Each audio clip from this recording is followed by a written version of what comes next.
On the banks of a quiet river, villagers whispered of her, a pale woman with hair like wet weeds, eyes glowing green in the moonlight, and a voice that slid into men's dreams. One night, a young hunter followed the sound.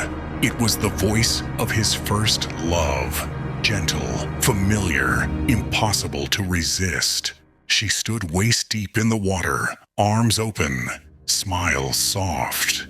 But when he reached her, her face twisted, eyes sank black, and her arms tightened like ropes. The river erupted in silence as she dragged him beneath, her laughter bubbling in the dark. At dawn, only his boots remained on the muddy shore. In a quiet village, parents warned their children never to play outside after dusk. For when the last candle in a house burned low, he came. They called him the Candle Man, a tall figure of wax, with a melted face and hollow sockets where wicks smoldered in place of eyes. He wandered the lanes, sniffing out dark windows, seeking flames to steal. One night, a curious boy peeked through the shutters as the church bell tolled midnight. On the street below stood the Candle Man, swaying gently, his wax-stripped hand holding the boy's bedroom candle, already burning, though the boy swore he hadn't lit it. The next morning, the boy's bed was empty. Only the candle remained on the sill, guttered down to nothing but smoke. When the light grows thin, guard it well, for some shadows do not wait for the dark. When winter fires burned low, villagers whispered of her, a woman cloaked in cinders, with a veil of smoke drifting where her face should be. They called her the Ash Widow. She appeared in the hearth's dying glow, stooping at the chimney breast, her voice dry as crackling wood. Feed the flame, or feed me. One night, a grieving widower sat alone, staring into the embers of his fire. He heard a gentle sobbing, saw a shape rising in the smoke. It was his wife's outline, reaching toward him. He leaned closer. The coals flared once and then died. In the morning, only blackened fingerprints marked the stone floor.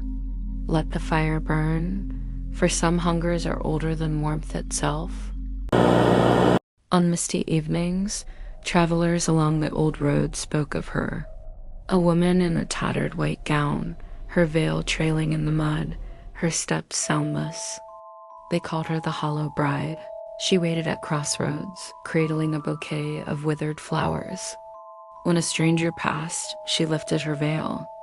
Beneath was no face, only a hollow void, deeper than night itself. One autumn evening, a merchant halted his cart when she appeared in the lantern glow. Her bouquet crumbled into ash, and the hollow beneath her veil pulled at him, dragging his breath, his voice, his soul. By dawn, the cart stood alone at the roadside. The lantern still burned. The seat was empty. Reflection: not every bride waits for love. Some wait only for someone to take with them. In the old church on the hill, the bell had not tolled in years.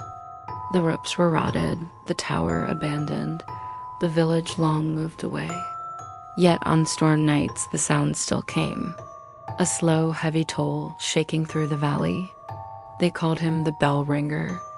No one saw him climb the tower, but with each strike, a villager was found lifeless at dawn, eyes wide, mouth frozen as if they'd been called by name. One night, a shepherd's son dared to stay awake, listening. At midnight, the bell groaned, and he heard a voice whisper through the rain, "This one is for you." By sunrise, the boy was gone, and the bell rope swung gently, though no living hand had touched it in decades. Not every summons is meant to be answered. Some bells toll only for the living.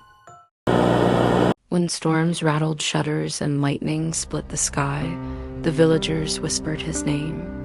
A pale man in a long black coat, with hands too thin, too sharp, they called him the skin taker. He went door to door, always knocking 3 times. If no one answered, he passed by. But if the door opened, he would smile politely and say, "May I borrow your skin?" One night, a farmer's daughter laughed at the story and left the door unlatched. At midnight, the knocking came. Her parents awoke to the sound of rain, the creak of the door, and a voice too smooth to be human. By dawn, her dress lay folded neatly by the threshold. Inside, nothing but empty air. Never open the door to every knock. Some visitors leave nothing of you behind. If you see a lantern bobbing in the marsh, don't follow. It isn't a mandat, it isn't alive. That's what parents told their children when the fog rolled in. But still, the light would tempt the lost, a warm glow swaying just ahead, always just out of reach.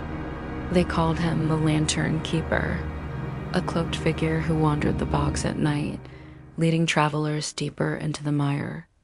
Some swore they heard him whisper, "This way, safety this way," but those who followed never returned.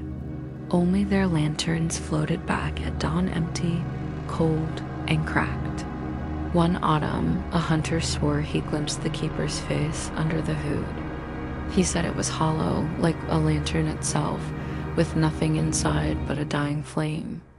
Not every light in the dark means safety. Some lead only to your end.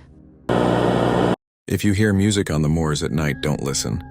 The strings are not made for your ears.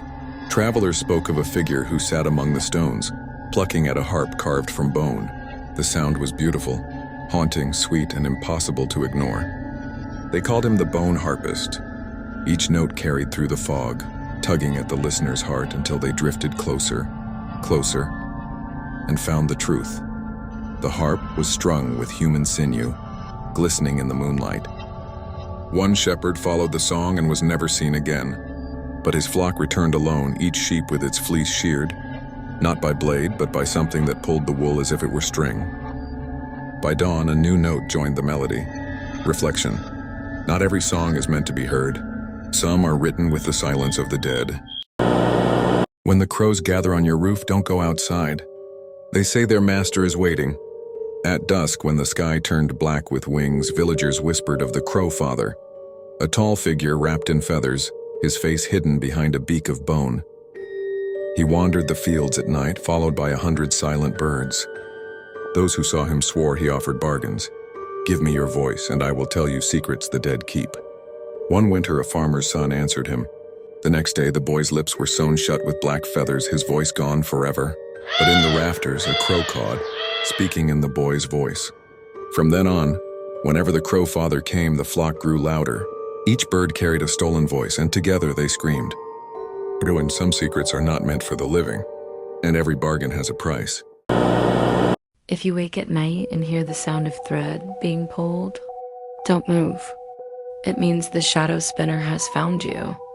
They say she is an old crone, cloaked in rags, who weaves in silence at the edge of your room. But her thread is not of wool or flax. It is shadow, pulled straight from your body as you sleep. They call her the shadow spinner. With each stitch, she tugs at your breath, your warmth, your heartbeat, until you lie pale and thin, your soul wound tight in her spool. One girl swore she saw the spinner by her bed, weaving with black thread that came from her own chest. She couldn't scream, her voice was already stitched into the fabric. By dawn, only a tangled length of thread remained on the floor, leading into the dark corner where the spinner vanished. Some dreams don't fade when you wake. Some keep weaving long after you're gone.